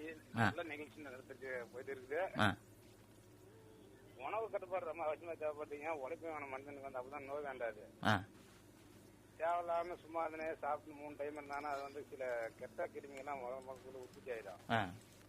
அப்ப வந்து பல்வேறு விதமான சந்திக்க நிலைமையில ஏற்படும். உழைப்பு வேணும், அதுக்கு தகுந்த உணவு வேணும், ஆரோக்கியமான உணவு சாப்பிடணும். கேவரு மாவு களியல் ஆடியா ஏன்னா ஒரு டைம்ல கலந்துக்கணும். அதை கூட நம்ம கூட சாப்பாடு கூட நிச்சயமா சப்பாத்தி இந்த மாதிரி சோறு அதிகமா சாப்பிட்டாலே அவ்வளோ உடம்புக்கு வந்து அவ்வளோ நோய் தான் அண்டாம். நீங்க சிறுதானியம் இப்ப உணவு மொத்தம் உணவு வந்து பசி இருக்கிற அளவுக்கு சாப்பிடணும். ஃபுல்லா நமக்கு அளவுக்கு மீறி சாப்பிட்டாலே அமிர்த விஷம்னு சொல்லியிருக்கிறாங்க. அதான் தண்ணி ஒரு மடங்குன்னா சாப்பாடு ஒரு மடங்கு சாப்பிட்டா அது ஒரு குறிப்பிட்ட பசி போது நம்ம வரும்போது தான் சாப்பிடணும். நினைச்சும் போதெல்லாம் நம்ம பசி நிறைய பேர் உண்டு சாப்பிடுறாங்க. அந்த மாதிரி சாப்பிட்டு நோய் நோய்னு சொல்றோம், நம்ம காதல் கேட்கற மாதிரி பாக்குறோம். நமக்கு மதையா உங்களுக்கு ஏதாவது சந்தேகம் இருக்கா அம்மா கிட்ட மருத்துவர்கிட்ட கேட்கிற அளவுக்கு? நீங்க பேச சரி, நீங்க பேசும்போது டயட்டீஷியன் அவங்களுக்கு வந்து எங்களுடைய வேலையை அவரே பாக்குறாரா அப்படின்னு சொல்லிட்டு அப்படின்னு அவங்க சிரிக்கிறாங்க. ரொம்ப நன்றிங்கய்யா, ரொம்ப நன்றி நன்றி நன்றி நன்றி நன்றி நன்றி. இப்போ அவரு சொன்னாருங்களா, இப்போ கிராமப்புறங்கள்ல வெகு எளிமையா அவங்க பேசக்கூடியது இந்த மாதிரி அந்த கேழ்வரகு, இந்த ராகி, இந்த மாதிரியான விஷயங்கள் இயல்பாவே அவங்க களி, இந்த மாதிரி விஷயங்கள் இருக்கு. நீங்க பேசும்போது இந்த ஃபைபர் விஷயங்கள் ரொம்ப முக்கியத்துவம் கொடுத்து பேசுனீங்க மேடம். அப்போ இந்த ஃபைபர் இந்த உணவு வகைகள்ல எந்த அளவுக்கு இருக்கு, அது எப்படி? அதாவது ஃபுட் இண்டஸ்ட்ரி வந்து ஒரு இம்பார்ட்டன்டான வேலையை நம்ம எல்லாருக்கும் செய்யுது. ஏன்னா அது வந்து நம்ம ஹார்வெஸ்ட் பண்ணி அது ஒரு ஃபுட் இண்டஸ்ட்ரிக்குள்ள போயிட்டு அதுக்கப்புறம் தான் நம்ம கிட்ட வருது. கொஞ்சம் ஒரு சில பேருக்கு தான் நேரா அவங்க மூட்டையா வந்து வாங்கி வச்சிடுறாங்க. அந்த ஒரு சரௌண்டிங் பீப்புளுக்கு மட்டும்தான் அது கிடைக்குது. ஸோ ஃபர்ஸ்ட் அண்ட் ஃபார்மோஸ்ட் என்னன்னா இந்த மில்லிங் ப்ராசஸ் அப்படின்னு ஒன்று நடக்கும். மில்லிங்க்கு அப்புறம் இன்னொரு ப்ராசஸ் நடக்கும். அதுல தான் இந்த ஃபைபர் கண்டென்ட் வந்து பாலிஷ்டு ரைஸ்ல அதை எல்லாத்தையும் ரிமூவ் பண்ணிடுறாங்க. ஆனா ஆக்சுவலி ரைஸ்ல வந்து அதோட பிராண்ட் லேயர்ல வந்து பி விட்டமின்ஸ் இருக்கு, ஃபைபர் இருக்கு, எல்லாமே இருக்கு. இந்த மில்லிங் ப்ராசஸ்லயும் அதுக்கப்புறம் பாலிஷிங் ப்ராசஸ்லயும் தான் அது ரெண்டுமே வந்து எடுத்துடுது. வெறும் ஸ்டார்ச், வெறும் கார்போஹைட்ரேட் மட்டும் அந்த வெள்ளை அரிசியில வந்து இருக்கு. அதனாலதான் வந்து நம்ம இந்த ஒயிட் ரைஸை கொஞ்சம் அவாய்ட் பண்ணிட்டு சிறுதானியங்கள் எடுத்துக்கோங்க அப்படின்ட்டு சொல்றோம். கை குத்தல் அரிசினா இன்னும் பெட்டர்ன்றீங்க. ரொம்ப நல்லது. அதுல ஃபைபர் கண்டென்ட் ஓரளவு இருக்கு. ஆனா இந்த கலோரிஸ்னு சொல்றது, கார்போஹைட்ரேட்ஸ்னு சொல்றது, அதோட வேல்யூஸ் எல்லாமே சேம் தான். எல்லா தானிய வகைகளுக்கும் மோரோவர் கலோரி வேல்யூ எல்லாமே சேம் தான், கார்போஹைட்ரேட் வேல்யூ எல்லாமே சேம் தான். ஆனா அதுல இருக்க ஃபைபர் கண்டென்ட் பொறுத்துதான் இது நல்லது இது கெட்டது. இப்ப ரைஸ் எடுத்துக்கிட்டோம்னா அதுல 346 கேலோரிஸ் இருக்கு. 100 கிராம் அரிசி நான் வந்து வேக வச்சு எடுத்துக்கிறேன் அப்படின்னா எனக்கு அப்ராக்சிமேட்டா 340 கேலோரிஸ் என் பாடிக்கு வந்து கிடைக்குது. அதே அளவு தான் 347 தான் கிடைக்குது வீட்ல கோதுமையில. ஆனா ஏன் நம்ம வந்து கோதுமையை நல்லதுன்னு கன்சிடர் பண்றோம், ரைஸை கெட்டதுன்னு கன்சிடர் பண்றோம்னா அதுல ஒரு 4 கிராம் ஆஃப் ஃபைபர் வந்து இருக்கு. 100 கிராம் கோதுமையில 4 கிராம் அளவு வந்து நார் சத்து இருக்கு. அதனாலதான் வந்து கோதுமையை நல்லதுன்னு சொல்றோம், ரைஸ் வந்து கெட்டது ஓரளவுக்கு. இப்போ நீங்க சொல்றத பார்க்கும்போது கார்போஹைட்ரேட் அப்படின்றது அதிகமா இருக்கு அப்படின்றது. இப்போ இந்த கார்போஹைட்ரேட் வந்து எந்த அளவுக்கு இருந்தா சரியா இருக்கும், எவ்வளவு எடுத்துக்கலாம்? ஜென்ரலி வந்து நியூட்ரிஷனல் ஆஸ்பெக்ட்ல இப்ப டயட் நாங்கெல்லாம் இது பண்றப்போ பெருசா கார்போஹைட்ரேட்ஸ்க்கு பெருசா இம்பார்ட்டன்ஸ் கொடுக்க மாட்டோம் பிளான் பண்ற டயட்ல. ஏன் அப்படின்னா அது ஆட்டோமேட்டிக்கா நம்மளோட ஸ்டேபிள் ஃபுட் என்னென்ன சாப்பிடுறோமோ எல்லாத்துலயுமே நம்மளுக்கு ஆஸ் யூஷுவல் கார்போஹைட்ரேட்ஸ் நிறைய கிடைச்சிரும். அதனால அதுக்கு வந்து இம்பார்ட்டன்ஸ் கிடையாது. எதுக்கு நம்மளுக்கு இம்பார்ட்டன்ஸ் கிடையாதுன்னா புரோட்டீனுக்கு கிடையாது, ஃபைபருக்கு கிடையாது, எசென்ஷியல் ஃபேட்டி ஆசிட்ஸ்க்கு கிடையாது. ஸோ அதுக்கெல்லாம் இம்பார்ட்டன்ஸ் கொடுத்து தான் நாங்கள் நிறைய பிளான் பண்ணுவோம். ஆக்சுவலி இப்போ 100 கிராம் அரிசி சொன்னோம்ல, அந்த 100 கிராம் அரிசியில 346ங்கிறது கேலோரிஸ். அது சாப்பிட்டு எனக்கு எவ்வளவு எனர்ஜி வருது அப்படிங்கிறது. ஆனா அதுல கார்போஹைட்ரேட் எவ்வளவு இருக்கு அப்படின்னா 64 கிராம் ஆஃப் கார்போஹைட்ரேட் வந்து இருக்கு. இப்போ ஒரு நாளைக்கு எனக்கு எவ்வளவு தான் கார்போஹைட்ரேட் தேவை அப்படின்னா 200 கிராம் கார்போஹைட்ரேட் அப்ராக்சிமேட்டா எனக்கு இருந்ததுன்னா எனக்கு அதே போதும். ஸோ இதை நான் எந்த லெவலுக்கு எடுத்துக்கலாம் அப்படின்னா, ஒரு நீங்க ஃபுட்டா சாப்பிட்றப்போ 220 கிராம் ஆஃப் ரைஸோ இல்ல சேமியாவோ 200 கிராமுக்கு அதிகமா போகாம நம்ம கன்சியூம் பண்ணிக்கிட்டோம். அதாவது ஒரு ரொம்ப ரஃபா சொல்லணும் அப்படின்னா 1/4 கிலோக்கு அதிகமா சாப்பிடக்கூடாது அரிசி வெரைட்டிஸ். ஸோ அது ஒண்ணுதான் நாள் ஒண்ணுக்கு ஒரு நாளைக்கு. சரிங்க. இப்போ இந்த புரோட்டீன், இந்த புரோட்டீனை பத்தி நம்ம பேசும்போது அதனுடைய முக்கியத்துவம் அதை பத்தி சொல்லுங்களா? புரோட்டீனை வந்து 2 விதமா பிரிக்கலாம். குட் குவாலிட்டி புரோட்டீன் அப்படின்னு பிரிக்கலாம். ஏன்னா அதுல இருக்க அமினோ ஆசிட்ஸோட ப்ரொபோர்ஷனை பொறுத்து அது வந்து மாறும். தமிழ்ல வந்து அமினோ அமிலங்கள் தான் சொல்லுவோம், பெருசா ஒன்றும் கிடையாது. இந்த அமினோ ஆசிட்ஸோட ப்ரொபோர்ஷனை வச்சுதான் குவாலிட்டி புரோட்டீன், குவாலிட்டி கம்மியா இருக்க புரோட்டீன் அப்படின்னு 2 வகையா பிரிக்கிறோம். இந்த எசென்ஷியல் அமினோ ஆசிட்ஸ் தான் நம்மளோட பாடிக்கு, நம்ம டிஷ்யூஸ்க்கு, நம்மளோட growth மெயின்டெனன்ஸ் எல்லாத்துக்குமே நம்மளுக்கு தேவையா இருக்க ஒரு அம்சம். இது வந்து நான் வெஜிடேரியன் சோர்ஸ்ல தான் நிறைய பேக்கடா இருக்கு. அதாவது இந்த மீட்ல, எக்ல, மில்க்ல, இது எல்லாத்துலயுமே இந்த எசென்ஷியல் அமினோ ஆசிட்ஸ்னு சொல்றது எல்லாமே நல்லா டைட்லி பேக்கடாகி அதோட ஸ்ட்ரக்சரே நல்லா வந்து காம்பாக்டா வந்து இருக்கு. வெஜிடேரியன் சோர்ஸ்ல வந்து அதோட சோர்ஸ் கொஞ்சம் கம்மி, புரோட்டீனோட சோர்ஸ் கம்மி. அதாவது இந்த நம்ம உடச்சி சாப்பிட்ற பருப்பு வகைகள், முழுசா இருக்க பருப்பு வகைகள், இதுல எல்லாத்துலயுமே புரோட்டீன் வேல்யூ கொஞ்சம் கம்மி. இந்த வெஜிடேரியன் சோர்ஸ்ல எதுல மேம் ரிச்சஸ்ட் அதிகமா புரோட்டீன் எதுல மேம் இருக்கு அப்படின்னா சோயாபீன்ஸ்ல இருக்கு. இந்த ஒயிட் கலர்ல ஒரு கிட்னி ஷேப்ல வரும்ல சோயாபீன்ஸ், அதுலதான் 100 கிராம் சோயாபீன்ஸ்ல 40 கிராம் புரோட்டீன் வந்து இருக்கு. அதுக்குன்னு ஒரே நாள் எனக்கு 40 கிராம் புரோட்டீன் வேணும், ஒரு நாளைக்கு ஒரு இண்டிவிஜுவலுக்கு வந்து புரோட்டீன் அளவு வந்து என்னோட வெயிட் என்னவோ அதுதான் என்னோட புரோட்டீன் ரெக்குவயர்மெண்ட். இப்போ நான் 67 கிலோ இருக்கேன் அப்படின்னா மேக்ஸிமம் 60 to 67 கிலோ கிராம் தான் புரோட்டீன் வேல்யூ எனக்கு ரெக்குவயர்மெண்ட். என்ன வெயிட் இருக்குமோ அதுல 10% 1 gram per KG body weight. 1 gram protein என்னோட பாடி வெயிட்டுக்கு. 70 கிலோ இருக்காங்கன்னா உங்களுக்கு 70 தான் வேணும். ஆனா ரொம்ப ஆவரேஜா ஒரு நாளைக்கு அட்லீஸ்ட் சாப்பிட வேண்டியது 40 கிராம் ஆஃப் புரோட்டீன். ஸோ இப்போ 100 கிராம் சோயாபீன்ஸ்ல 40 கிராம் இருக்கு, ஃபுல்லா எடுத்து சோயாபீன் 100 கிராம் எடுத்து சாப்பிட்டுலாம் வேக வச்சுன்னா அப்படி போகக்கூடாது. அது வந்து டாக்ஸிசிட்டி. அதோட அந்த மாதிரி செய்யும் போது அது என்ன மாதிரி விளைவுகளை ஏற்படுத்துங்க? கண்டிப்பா டைஜஷன் ப்ராப்ளம் வரும். 100 கிராம் அளவுக்கு அதிகமா நம்ம வந்து எடுத்துக்க வேண்டிய அவசியம் கிடையாது பல்சஸை பொறுத்த வரைக்கும். ஐ மீன் இந்த பருப்பு வகைகளை பொறுத்த வரைக்கும். ஏன்னா அது செரிமானம் ஆகிறதுக்கு நிறைய நேரம் தேவைப்படும். ஸோ அதையும் நம்ம கன்சிடர் பண்ணணும். ஒரு நாள்லயே அவ்வளவு சாப்பிடணுன்ற அவசியம் கிடையாது. பாதியா ஒரு 20 கிராம் 25 கிராம் அது மாதிரி குறைச்சி அதோட அளவு எடுத்துக்கலாம். பிரிச்சு சாப்பிடலாம் நம்ம. சரி மேடம், நாம பேசுவோம். இந்த உணவு வகைகளை பத்தி பேசணும்னா நிறைய விஷயங்கள் பேசலாம். நிறைய சுவையான உணவுகள், நிறைய விஷயங்கள் பேசலாம். நம்ம ரத்த பரிசோதனை நிலையம் அவங்க கிட்ட இருக்கக்கூடிய விஷயங்கள், அதை பத்தி நாம பேசுவோம் மேடம். இப்போ உங்களுடைய சிறப்புகள் அப்படின்னு சொன்னா நீங்க எதை தெரிவிப்பீங்க? சார், இந்த பேக்கேஜஸ் சொன்னேன் இல்லைங்களா, அந்த பேக்கேஜஸ் வந்து பேசிக் ஆகட்டும் அல்லது அட்வான்ஸ் MH2 ஆகட்டும், நாங்க இந்த பேக்கேஜஸ் பண்ணிட்டு வெறும் ரிப்போர்ட் கொடுத்து நாங்க வந்து பேஷண்ட் அனுப்பிடுறது கிடையாது. அவங்களுக்கு வந்து ஐயோ எனக்கு என்ன இருக்குன்றது அவங்களுக்கு ஒரு எக்ஸ்பிளனேஷன் கொடுக்கணுன்ற ஒரு நல்ல எண்ணத்தோட அவங்களுக்கு வந்து ஒரு MD டாக்டரே நாங்க வந்து எங்க கிட்ட இருக்காங்க. ஸோ அவங்கள வச்சு உங்களுக்கு இதெல்லாம் இருக்கு, நீங்க இப்படி பண்ணிக்கலாம் அப்படின்னு சொல்லிட்டு, அதுக்கும் மீறி இப்ப டயட்டிஷியனும் நம்ம கூட இருக்காங்க. நீங்க உங்களுக்கு இந்த பிரச்சனை இருக்கு, ஸோ தட் நீங்க வந்து இந்த ஃபுட் எடுத்துக்கிட்டு நீங்க இதை மைல்ட்ல இருக்குதுன்ற பட்சத்தில் சரி ஒரு 35 வயசு 40 வயசு இருக்கும்போது அவங்க ஃபுட்ல கரெக்ட் பண்ணிக்கிறதுக்கு வாய்ப்பு நிறைய இருக்கு. இப்ப நீங்க சொல்றது வந்து மருத்துவர்களுக்கு வேலையை குறைக்கிறீங்கன்றது நான் புரிஞ்சுக்க முடியும். சாப்பாட்டு மூலமா தாராளமா குறைக்க முடியும். If the patient is within 35 to 40. நம்ம கிட்ட இது வந்து ஒரு கன்சர்ன், நல்ல எண்ணத்துல நீங்க செய்யக்கூடிய விஷயம் நினைக்கிறேன். நீங்க புரிஞ்சுக்கிறது அப்படின்னா, ஏதோ வந்தாங்க ஒரு பரிசோதனை செஞ்சாங்க, இந்த மாதிரி ரிசல்ட் இருக்கு, நீங்க போய் மருத்துவரை பாருங்கன்றது ஒரு வகை. ஆனா நீங்க அதை வந்து கேர் எடுத்துக்கிறீங்க. இதை வந்து நாம இந்த முறையில் இது சரி செய்யலாம், இது இப்படி இருந்தா இந்த வழிமுறை. அதான மேடம் நீங்க சொல்ல வரீங்க? அதான் நான் சொல்ல வரேன். நீங்க இது மாதிரி நீங்க கரெக்ட் பண்ணிக்கலாம் அப்படிங்கறத உங்களுக்கு ஒரு விழிப்புணர்வு கொடுத்து அனுப்பணும். எனக்கு உடனே நீங்க வந்தீங்க ரிப்போர்ட் வாங்கிட்டு நீங்க போகணுங்கிறது என்னோட குறிக்கோளே கிடையாது. சர்வீஸ் மோட்டோல தான் கண்டிப்பா உங்களுக்கு ரங்கானா நல்லாவே தெரிஞ்சிருக்கும். எப்பயுமே எக்கனாமிக்கலா இருக்கும். சர்வீஸ் மோட்டோ எங்களுக்கு நிறைய நிச்சயம். வேற என்ன இப்போ ஒரு பேக்கேஜ் அப்படின்னும் போது அது எப்படி கண்டினியூட்டியா செய்றீங்களா? எந்த மாதிரி செய்றீங்க? இந்த மாதிரி ஃபுல் பாடி செக்அப், இந்த மாதிரி விஷயங்கள் நீங்க என்ன மாதிரி ஏதாச்சும் ஸ்பெஷலா செய்யக்கூடியது அந்த மாதிரி? சார், நாங்க ஸ்பெஷலா செய்யக்கூடியதுன்னு பாத்தீங்கன்னா மத்த லேப்ல இது பண்றாங்களான்னு தெரியல, பட் ஆனா நாங்க என்ன பண்றோம், மந்த்லி ஒவ்வொரு டிபார்ட்மெண்ட் எடுத்துக்கிறோம். இப்ப பாத்தீங்கன்னா ஃபர்ஸ்ட் வந்து ஒரு எக்ஸிக்யூட்டிவ் பேக்கேஜ் ஒன்று போட்டோம். அதுல வந்து உங்க பாடியில வந்து என்னென்ன ஆர்கன்ஸ்க்கு என்னென்ன டெஸ்ட் வேணுமோ கம்ப்ளீட்டா ஒரு பேக்கேஜ் மாதிரி கொடுத்து அது வந்து ஃபர்ஸ்ட் பண்ணோம். ஆரம்பிச்ச உடனே நாங்க அது பண்ணோம்.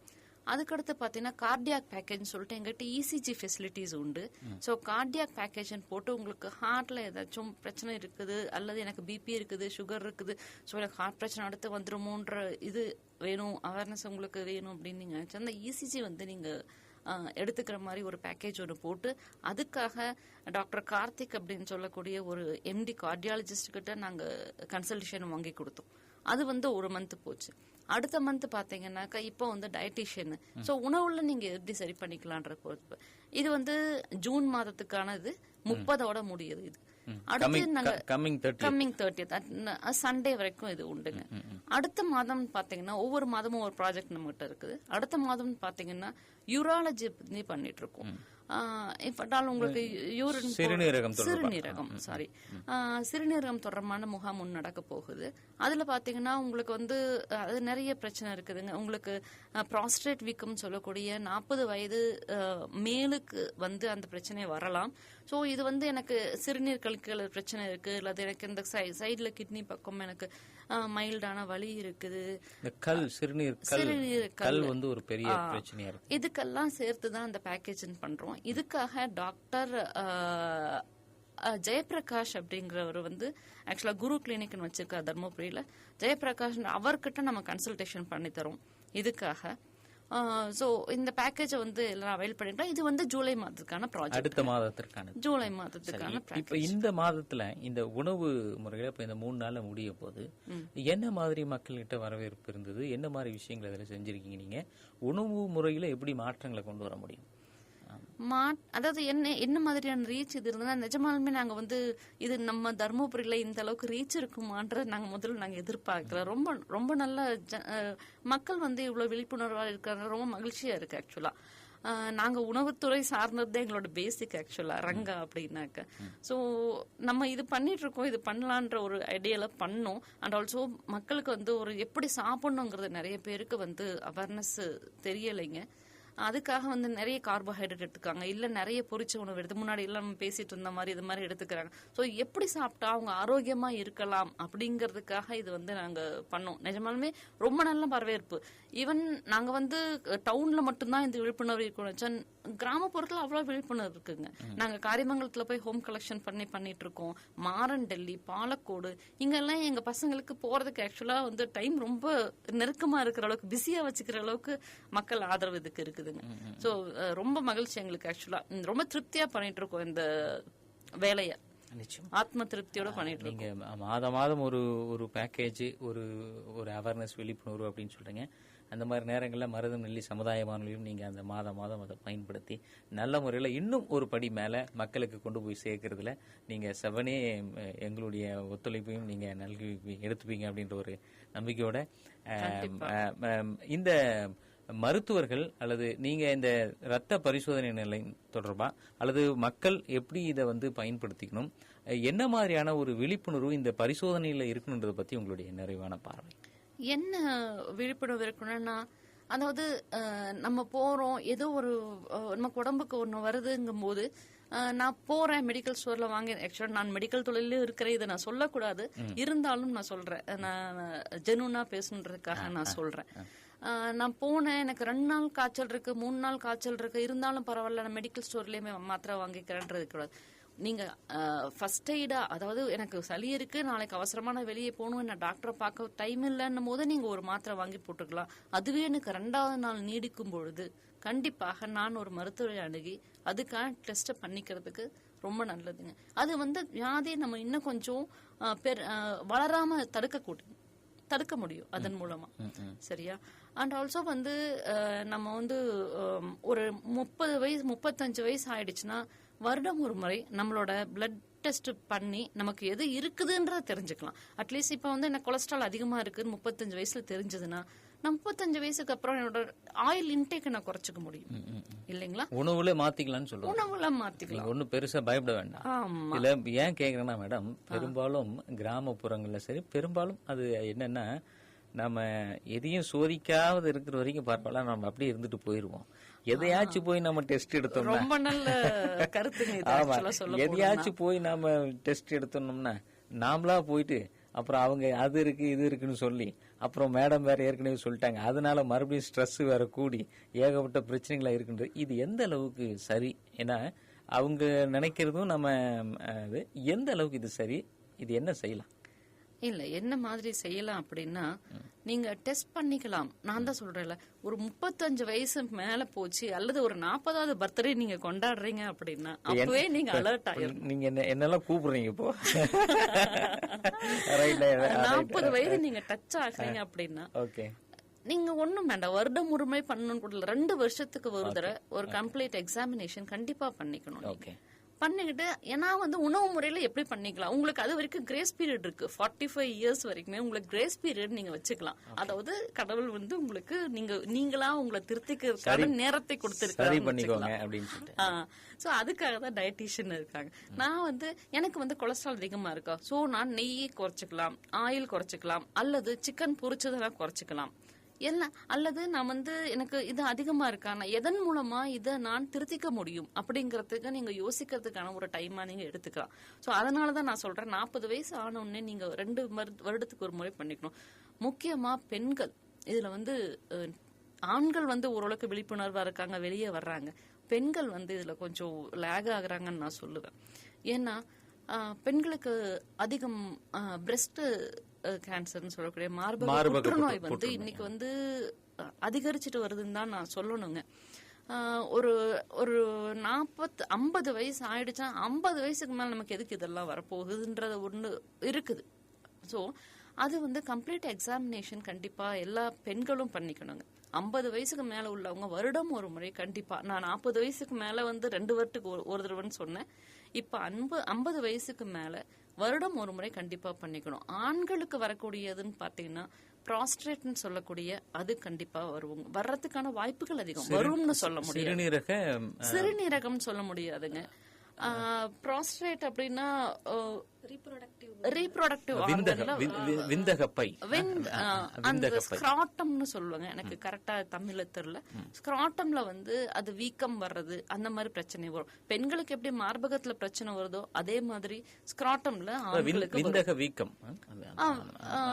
வீக்கம்னு சொல்ல முடியாது, அங்க ஒரு கிளாண்ட் இருக்கு, சுரப்பி ஒன்னு இருக்கு.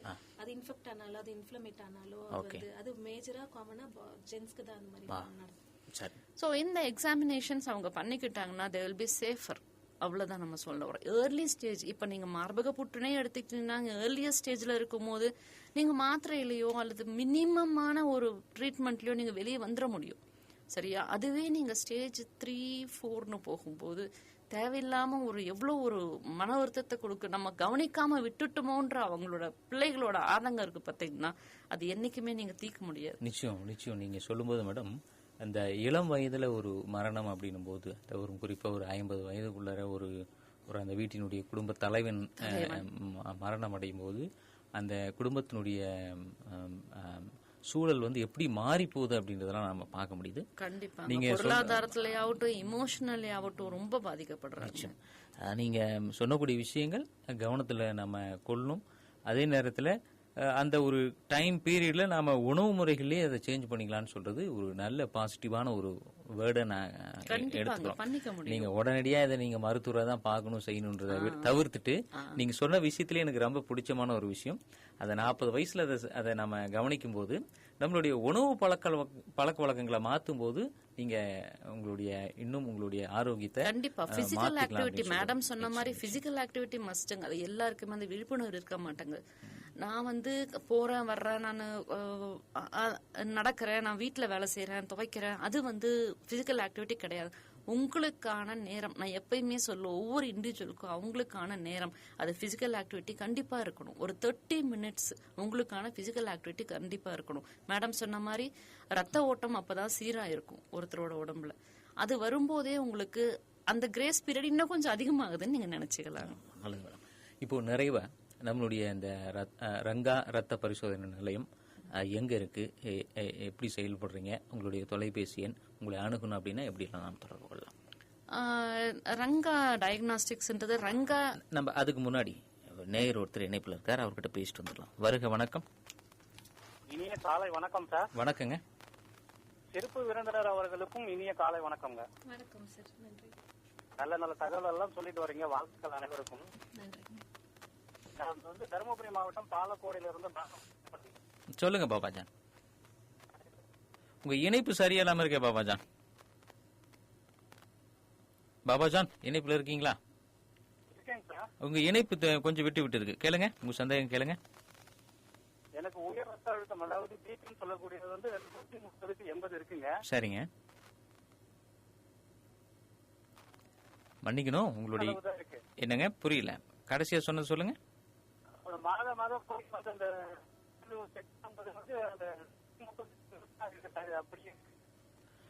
மாதம் உயர் ரத்த அழுத்தம் செக் பண்ண போறது. ஆமாங்க.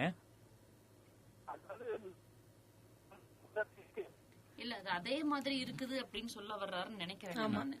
இல்ல ஆக்சுவலி வந்து பிளட் பிரஷர் அப்படிங்கிறது எல்லாருக்குமே தான் பிளட் பிரஷர் இருக்கு.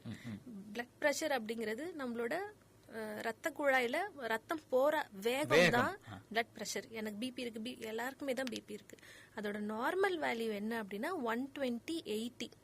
120/80 நம்ம ஹார்ட் வந்து சுருங்குறப்பையும் விரியறப்பையும் வர ஒரு நார்மல் ரேஞ்ச். இது வந்து 130க்கு மேல போகுது. அதே மாதிரி சிஸ்டோலிக் ரேஞ்ச் வந்து 90க்கு மேல போகுது அப்படின்ற பட்சத்துல தான் நம்ம அது ஹைப்பர் டென்ஷன் அப்படி அந்த அழுத்தம் உயர் ரத்த அழுத்தம் குறை ரத்த அழுத்தம் அப்படின்னு பிரிக்கிறோம் நம்ம. சோ அந்த லெவல் வந்து 130/80 இருக்க பட்சத்துல நார்மல் தான். 130/90 அது மாறுது, சிஸ்டோலிக் பிரஷரும் இன்க்ரீஸ்டா ஆகுதுங்கிறப்பதான் அவங்களுக்கு வந்து ஹைப்பர் டென்ஷன் இருக்கு, ஏதோ ஒரு இடத்துல அவங்க ரத்தம் வந்து அழுத்தம் இருக்கு அப்படிங்கிறது. நிறைவா வரக்கூடிய நேயர் வருக. வணக்கம் சார். இணைப்பு துணிக்கப்பட்டு ஆமாங்க. ஆமா, முன்ன இணைப்பு கொஞ்சம் விட்டு விட்டு இருந்தது. சொல்லுங்க பாபாஜான். அதாவது 130/80 வருதுல, அதுக்கு தொடர்ந்து நான் மாத்திரை சாப்பிடணுமா இல்ல நிறுத்தலாமா, ஒரு மாசம் நிறுத்தி பாக்கலாமா, தொடர்ந்து அப்படியே தான் இருக்கு அந்த அளவு? இல்ல அவங்க மேடம் என்ன சொல்றாங்கன்னா அது நார்மலா தான் இருக்கு, ஒன்னும் பிரச்சனை இல்லை. இது நார்மலுங்க தான் ஐயா. 130/80ங்கிறது நார்மல். அதாவது நீங்க இதுக்கு டேப்லெட்னு உள்ள போகணும்ன்ற அவசியம் வந்து இல்ல. அந்த 80ங்கிறது 85, 90 மந்த்ஸ் போக போக அது அதிகமாகிட்டே போகுது அப்படின்னா நீங்க மருத்துவரை வந்து அணுகி நீங்க டேப்லெட்ஸ் எடுத்துக்கலாம். ஆனா 130/80க்கு வந்து நீங்க வந்து டேப்லெட்ஸ் போகணும் அப்படிங்கிற அவசியம் என்னை பொறுத்த வரைக்கும் கிடையாது. ஆனா கொஞ்சம் நீங்க வந்து மன அழுத்தத்தை குறைக்கிறதுக்கும், கொலஸ்ட்ரால் ரிச் ஃபேட் அதிகமா இருக்க ஃபுட்ஸை வந்து கம்மி பண்றதும், இந்த மாதிரி ஒரு சில முன்னெச்சரிக்கையா ஒரு சில விஷயத்த செய்ய வேண்டியது வரும். நன்றிங்க. நன்றி. மேடம், இப்போ நீங்க நம்மளுடைய அந்த நிறைவான விஷயங்கள் தொடர்பு கொள்றதுக்கு எப்படின்றத பத்தி சொல்லுங்க. நம்ம ரங்கா டயக்னாஸ்டிக்ஸ் எங்க இருக்குன்னு பாத்தீங்கன்னா ரங்கா டிபார்ட்மெண்ட்ஸ் டவுன் ஸ்டோர் இருக்கு இல்லைங்களா, அதாவது பழைய கடை இருக்கு இல்லையா, டவுன் ரங்கா பழைய கடைன்னு சொல்லுவோம். அந்த கடைக்கு ஆப்போசிட்ல ரங்கா டயக்னாஸ்டிக்ஸ் இருக்குங்க. இது ரங்கா குரூப்போட யூனிட் தான், இன்னொரு யூனிட் தான் இது. இதை கான்டாக்ட் பண்றதுக்கான எண் என்ன அப்படின்னா 9043398363. இந்த நம்பர்ல நீங்க கூப்பிடலாம். 9043398363 9043983363 அப்படின்ற நீங்க தொடர்பு கொள்ளலாம். சரிங்க. சரி, இணைப்பில் வரக்கூடிய நேரு சந்திப்போம். வருக. வணக்கம். வணக்கங்க. அன்பு சகோதரருக்கு வணக்கம். வணக்கம். வணக்கம். சேலம் அமானி கொண்டலாம்பட்டி காட்டூர் கே கணேசன். எனது இணைய நண்பர் குரலோய் அவர்களுக்கு வணக்கம். வணக்கங்க. ஆரோக்கியம் தரும் உணவு வகைகள் அப்படின்னு சொல்லி பேசிட்டு இருக்கோம். இன்னைக்கு சிறப்பு விருந்தினர்கள் 2 பேர் இருக்காங்க. கண்டிப்பா 2 சிறப்பு விருந்தினர்களுக்கும் வாழ்த்துக்கள். எங்க மருதவள்ளி சமுதாய வானொலி மேலும் பலம் பெறுவதற்கு இந்த மாதிரி சிறப்பு விருந்தினர்கள் வர நேயர்கள் அதிகமா உருவாக வாழ்த்துக்களை சொல்லிக்கிறேங்க. நன்றிங்க. ஆனா உணவுகள் கண்டிப்பாங்க. ஏன்னா நீங்க அன்னைக்கு பாத்தீங்கன்னா இந்த தட்டைக்கொட்டை, பச்சைப்பயிறு, அவரைக்கொட்டை, உளுந்து இப்படி எடுத்துக்கலாம். ஏகப்பட்ட உணவுகள். அந்த உணவுகள்லாம் நீங்க சாப்பிடும் போது நம்ம உடலுக்கு வலுவு கிடைச்சது. ஆனா இன்னைக்கு பாத்தீங்கன்னா வேகம், எல்லாமே வேகம். அப்படின்னா எல்லாமே பாஸ்ட், எல்லாமே வேகமாயிட்ட சூழ்நிலை, அவங்க தொழில் ஒர்க்கு எல்லாம் பாஸ்ட். அப்படின்னா ஒரு தட்டைப்பயிர் வாங்கி வேவிக்கிறது கூட வீட்டுல நேரம் இல்லாம கண்டதெல்லாம் போட்டு வேவிச்சு வைக்கிறோம். அதை 100 ரூபா கொடுத்து வாங்கிட்டு வந்து குழந்தைங்களுக்கு தராங்க. அதனால இயற்கையான உணவுகளை உண்ண வேண்டும். நாம மட்டும் இல்ல, நமது எதிர்கால குழந்தைகளை எல்லாம் பாதுகாக்க வேண்டும். சிறப்பு விருந்தினர்கள் இருவருக்கும் வாழ்த்துக்கள் கூறி விடைபெறுவது சேலம் அமானி கொண்டலாம்பட்டி கே கணேசன். நன்றி. நன்றிங்க. நன்றி. மேடம், உங்களுடைய நிறைவான கருத்தை மேடம். நிகழ்ச்சியினுடைய நிறைவு பகுதியில் இருக்கிறோம். நீங்க ஒரு வானொலியை கேட்டிருக்கக்கூடிய நேயர்கள் இந்த உணவு வகைகளை எப்படி கடைபிடிக்கணும்? அதாவது முதல்ல என்ன சொல்லணும்னா, அவர் சொன்ன மாதிரி அவர் சொல்றதுக்கு என்ன சொல்லணும் அப்படின்னா, நம்மளோட தாட், நம்மளோட மைண்ட் செட் எப்படி இருக்கு. நம்ம என்னதான் நான் ஒர்க்கிங் விமனா இருந்தாலும், ஒர்க்கிங் ஜென் தனியா இருக்கேன், இல்ல தனியா தங்கி படிக்கிற குழந்தைங்க யாரா இருந்தாலும் என்னோட ஹெல்த் மேல எனக்கு ஒரு அக்கறை இருக்கணும். அது குடும்ப தலைவனா இருக்க பட்சத்துல, குடும்ப தலைவியா இருக்க பட்சத்துல அவங்க 2 பேரும் அவங்க ஃபேமிலி அவங்க எப்படி கேரி ஆன் பண்ணணும்ன்றது ஹெல்த் கான்செப்ட் அவங்க மைண்ட்ல ரொம்ப ஸ்ட்ராங்கா இருந்தாதான் அவங்க தேவையில்லாததை வாங்க மாட்டாங்க, தேவை இருக்கிறத மட்டும்தான் வாங்குவாங்க.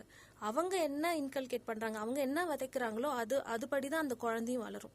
இது வந்து அடல்ட்டுக்கு ஒரு இம்பார்ட்டன்டான ரோல் இருக்கு இந்த இடத்துல. ஒரு நேயர் மட்டும் நம்ம வருக. வணக்கம். வணக்கங்க. சார் வணக்கம். வணக்கங்க. நான் தாசம்படி சித்து பேசுறேன். வணக்கம் சார். வணக்கங்க. வணக்கம். உங்களுடைய நிகழ்ச்சிகள் நல்லா இருக்குது சார். நிகழ்ச்சி நல்லா இருந்தது.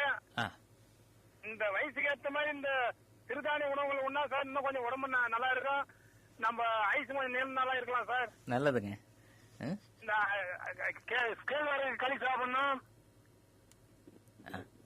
கண்டிப்பா. நன்றிங்க. நன்றி. அவர் நிகழ்ச்சி கேட்டுட்டு அவர் தாசம்பட்டியில இருந்து நல்லா இருக்கு அப்படின்றது அவரும் அவருடைய கருத்து பங்கு அப்ரிசியேட் பண்றாங்க. நீங்க சொல்லுங்க.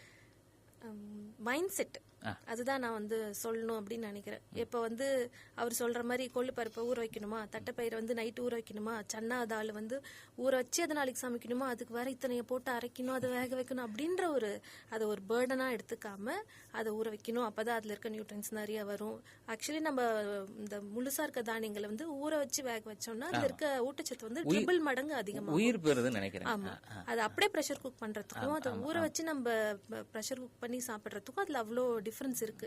சோ இது மாதிரி அதுக்கு உண்டான சின்ன சின்ன ஸ்டெப்ஸ் தான் நம்ம கொஞ்சம் மெனக்கெட்டு ஹெல்தியா இருக்கணும். அந்த ஹெல்தியா இருக்கிறதுக்கு மெனக்கெடுறது தான் இப்ப ரொம்ப ஒரு கொஸ்டின் மார்க்கா வந்து இருந்துட்டு இருக்கு. நன்றி மேடம். மேடம், நிறைவா நீங்க உங்களுடைய ரங்கா ரத்த பரிசோதனை நிலையம் சார்பா நேயர்களுக்கு சொல்லக்கூடிய விஷயங்கள் ஏதாச்சும் இருந்தாங்க? நம்ம குவாலிட்டியா பண்ணிட்டு இருக்கோங்க.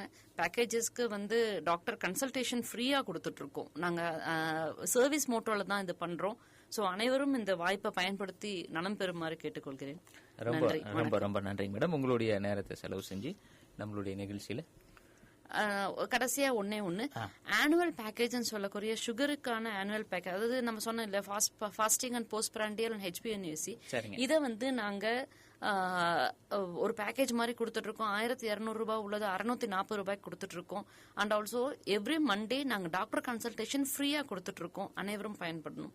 நிச்சயம் நன்றி மேடம். அது மாதிரி ரங்கா டயக்னோஸ்னுடைய அந்த தொலைபேசி எண்கள் நேயர்களே மீண்டும் உங்கள் நினைவிற்காக 9043983363 அப்படின்ற எண்களை தொடர்பு கொண்டு உங்களுக்கு மேலும் ஏதாவது சந்தேகங்கள் இருந்தால் நமக்கு எடுத்து பயன்பெறலாம். இந்த நிகழ்ச்சிக்கு வருகை தந்து நேயர்களுக்கு பல்வேறு விதமான 2 விதமான கருத்துக்கள். ஒன்று வந்து உணவு, அந்த உணவுல எப்படி ஆரோக்கியத்தை பெறலாம் அப்படின்னு சொன்னீங்க. ரத்த பரிசோதனை, அந்த பரிசோதனைகள் குறித்தான விஷயங்களும் நம்ம தெரிஞ்சுக்கிட்டோம். உங்ககிட்ட பேசினது ரொம்ப முக்கியமான பிடிச்ச ஒரு விஷயம் அப்படின்னு சொன்னா மீண்டும் நான் இந்த இடத்துல நிகழ்ச்சியில பதிவு பண்ணி ஆகணும். ஒரு குறிப்பிட்ட வயதிலே நாம அதை தெரிஞ்சுக்கிட்டோம் அப்படின்னும் போது மருத்துவத்திற்கு அதிகமா செலவு செய்யாம உணவு மூலியமாக அதை எப்படி சரி செய்ய முடியும் அப்படின்ற ஒரு அழகான ஒரு வேலிடான ஒரு பாயிண்ட கொடுத்துருக்கீங்க. அதை நிச்சயமா அதை ஒரு கோட் மாதிரி நேயர்கள் அதை பயன்படுத்திக்கணும்.